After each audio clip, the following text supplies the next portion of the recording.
Пока у нас на Кольском неожиданная и не самая приятная оттепель, было решено поставить жерлицы для ловли хищника. Мероприятие ответственное, потому что будем ловить одну из живущих поныне древних реликтовых рыб. Мы будем ловить налима.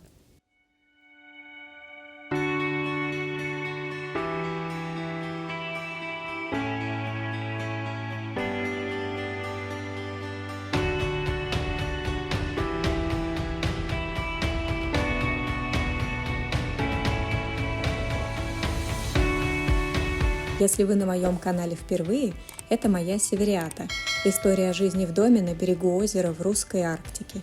Добро пожаловать за полярный круг! Погодка для ловли налима самая подходящая. Небо темное, хмурое, дует сильный ветер. Именно в ненастье налим хорошо клюет. Начинаем ставить жерлицы.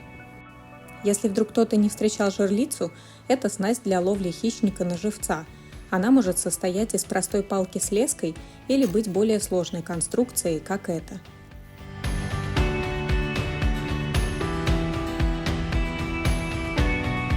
Живца насаживаем за спиной плавник, опускаем в лунку.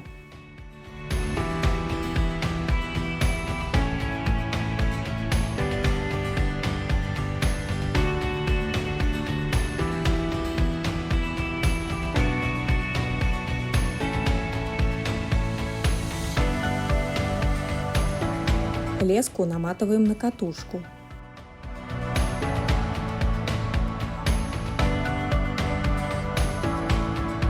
Закрепляем к ней флажок, который при разматывании лески хищником выстреливает, обозначая поклевку.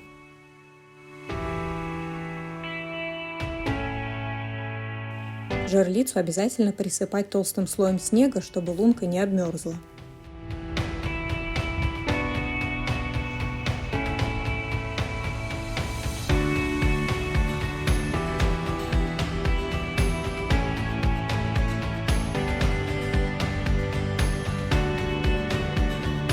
Налим на Кольском достигает 70 см в длину и 3-4 кг веса и очень распространен. Если поставить жерлицу на нашем озере, о щуке можно не мечтать, точно прицепится налим.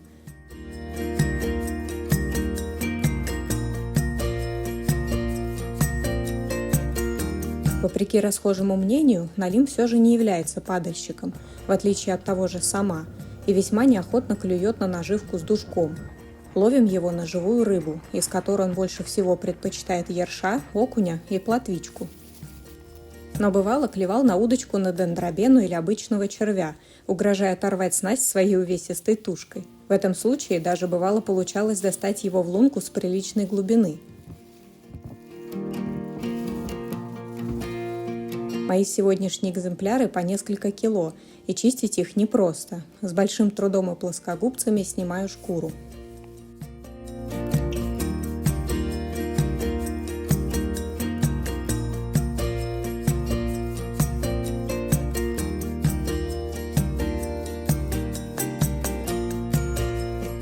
Вообще, вокруг этой удивительной рыбы ходит множество слухов и легенд, а многие относятся к нему и вовсе пренебрежительно, на мой взгляд, совершенно незаслуженно. Во-первых, потому что он действительно вкусен. Сегодня пожарим из него котлеты, попробуем налимью икру и сделаем вкуснейшие оладьи. Налим – единственная пресноводная рыба семейства тресковых, полностью истребленная в Западной Европе, а у нас обитающая повсеместно в полярной зоне, на Урале и в Сибири, и достаточно распространенная немногим южнее. Налим – древняя рыба и почти не изменился за тысячи лет существования. Именно поэтому, еще с ледникового периода, предпочитает холодную чистую воду рек и глубокие проточные озера. И единственный среди рыб нерестится тоже в самый холод – зимой. Поэтому во многих регионах установлен нерестовый запрет на его лов до середины февраля.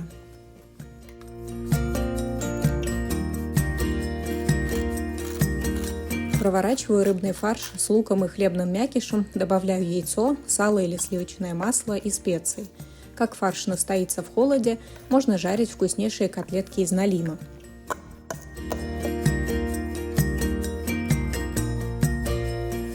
Налим чрезвычайно прожорлив, практически всеяден и очень живуч.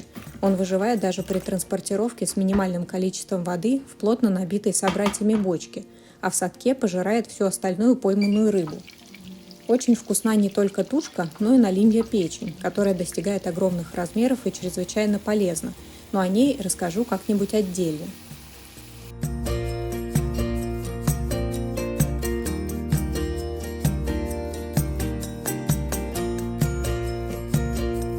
Также очень вкусна его икра, очень мелкая, обычно светло-желтая, которая, к слову, может созреть вообще без оплодотворения.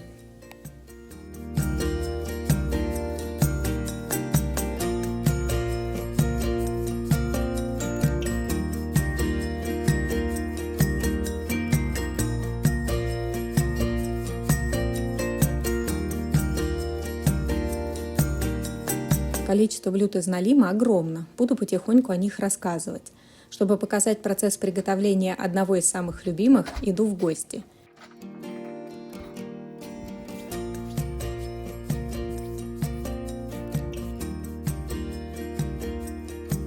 Это оладьи из налима, которые ласково зовутся крендишлепами.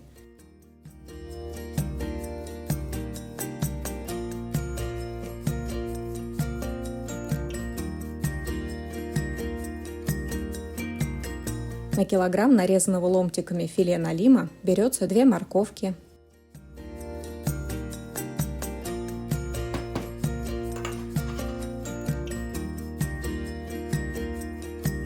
3 луковицы,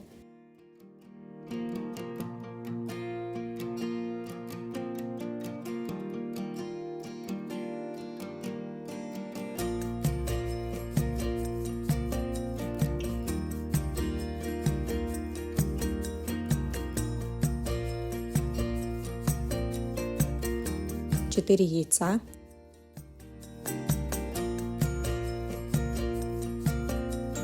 4-5 ложек крахмала и столько же майонеза.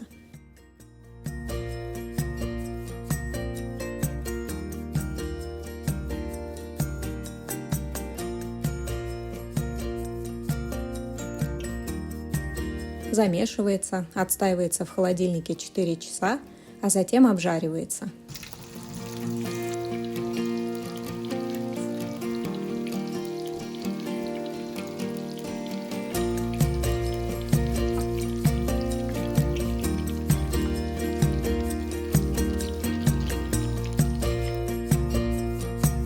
Это очень вкусно, попробуйте. Всегда хорошо в гостях, а у талантливых северных хозяек еще лучше.